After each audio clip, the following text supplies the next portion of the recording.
Next we have sections, order, and colors. So the different sections can be reordered and then different color schemes, but that's a pro feature. You'd have to upgrade for that. So we're just going to leave this as is. And then general options. So let's hit this arrow right here. Click on general. Here we can select a logo to put up here. So let's select image, upload files, select files, grab the logo. And just FYI, ahead of time I already resized it so that it would fit well in this theme. So it's about 100 by 38 pixels. Choose image, and there we go. It fits nicely right there. Then we have disable preloader. So the preloader, if I come over here and hit refresh, you're going to see this kind of spinning pink wheel in the middle. And there it was, showed for a split second. I'll show you again. There it was. So that's a preloader. You can disable that. And when deciding whether or not to use the preloader, what you should do is on an incognito window, so open an incognito window, you can just do it by coming to here. On an incognito window, test to see how long it takes your website to load. In an incognito window, you do it on there so that there's nothing cached or anything like that. And so test how long it takes your website to load, because what the preloader does is it shows that little spinning wheel in the middle until the entire page is loaded. And so if that takes a long time, then people are just going to be seeing that spinning wheel for a long time and they might click away. And so test with the preloader enabled to see how long it takes your site to load, and if it's taking just way too long, then just go ahead and disable the preloader and your web page will load faster when this is disabled. Then we have smooth scroll. So if you scroll, it's like really sensitive, you could say.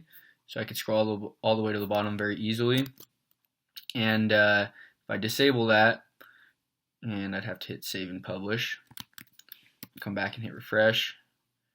Now when I scroll through the site, it's much less sensitive. It's just kind of like a regular scroll. And I actually will disable it so it's just more of a regular scroll. So disable that. And then copyright. Let's add some stuff. So to put a copyright symbol, use the ampersand and then copy and then semicolon. So in HTML, if you put this, it creates the copyright symbol. So if I scroll down to the bottom, here you can see this little copyright symbol, and then I'll put 2015 space and then 2015 build without code. So put that in there, and there it is, the copyright symbol, and then whatever you want to write down there. Socials, so these different links to different social accounts, you can just put the link in there. For this site, however, I'm just going to get rid of them. And so they have this pound sign in here, or the number sign, because it's often used kind of as a placeholder for a place where you would put a link.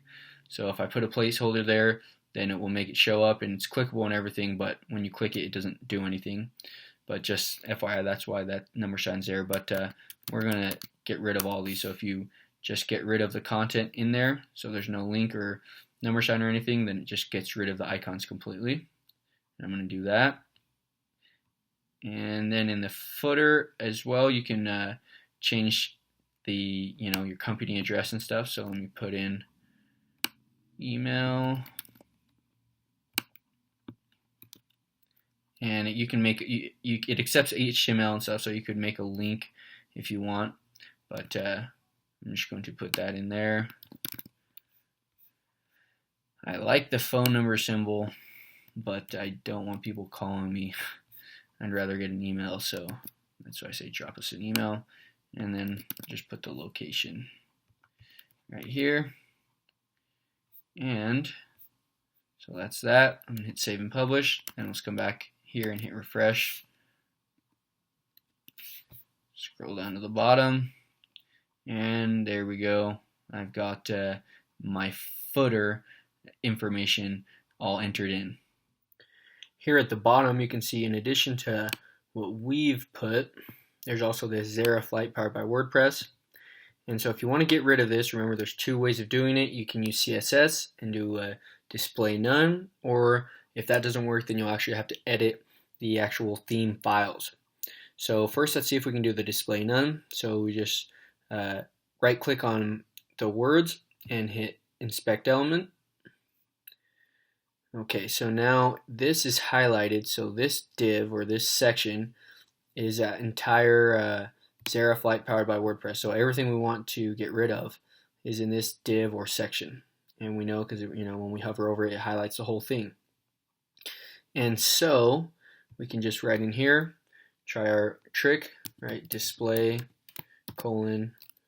none semicolon, and boom, it's gone. So it did the trick. So that means we won't have to edit any files. We can just add additional CSS saying this for this div with class of, or pretty much the name of, Xarif copyright box. So this section, we can just make it invisible essentially, and it won't show up. In order to add CSS or styling so that we make this part invisible, as we've done in the developer tools, we need to get a plugin where we can add additional CSS. And Jetpack actually provides that functionality. So instead of downloading a plugin for that, we can just connect Jetpack and add some CSS. So let's hit connect to WordPress, authorize, and it's all ready to go. So if we scroll down a little bit, here we go, the CSS, and it's already active and everything, custom CSS. So to access it, we just go to Appearance, hover over that, and click on Edit CSS. And now in here, we can add our own CSS. And so basically, we want this class, the Xarif-copyright-box.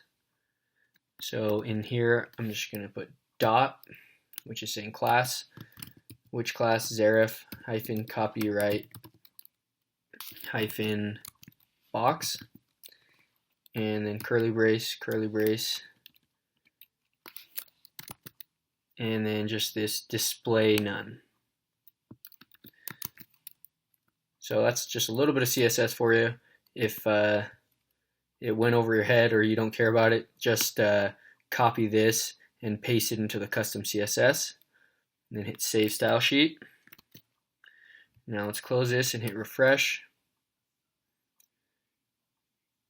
And see here at the bottom, it's gone because in our custom CSS, we made it essentially disappear.